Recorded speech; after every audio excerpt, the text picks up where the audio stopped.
përmes kësaj preskonferencë, do të doja që të shpalos vërtetën mbi rastin e tentimvrasjes sime. Deklaroj se nuk kam njohuri për motivet e këtij atentati. Nuk kam hesape të pasqaruara me askënd, askuj nuk i kam cenuar jetën e tij, privatësinë e tij apo diçka tjetër. Tërësisht i hedh të pabazat dhe pavërteta pretendime se pas këtij akti qëndron zoja ime Arieta Adili. Andaj urgjentisht kërkoj nga organet hetuese që të sqarojnë situatën me rreth zonjës time të përfshirë në këtë rast, nga ana e tyre duke respektuar privatësinë tonë familjare e veçanërisht imazhin e zonjës. E tërë kjo që u përtholl në opinion janë shpishe të pastra të cilat synojnë të dëmtojnë reputacionin tim personal, familjar dhe profesional. Kërkoj nga organet e rendit dhe ato të hetuesisë e bëj apel që të merren me zbulimin e të dishurit të vërtetë të rastit, e jo këtë rast të paraqiesen si mosmarrëveshje apo ngatresë familjare.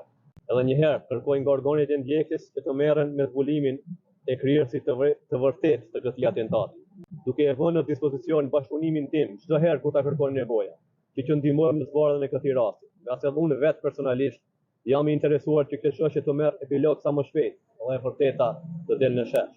Apeli edhe politikës që ngutet para organeve kompetente për të paraqitur këtë rast si ngatresë familjare, jo vetëm rastin tim, edhe të gjithë rastet e këtilla të mos i shenë në thirrjen e përfitimeve poenave politik, mu në këto momente të zhvillimit të fushatës parazgjedhore me rastin e zgjedhjeve lokale.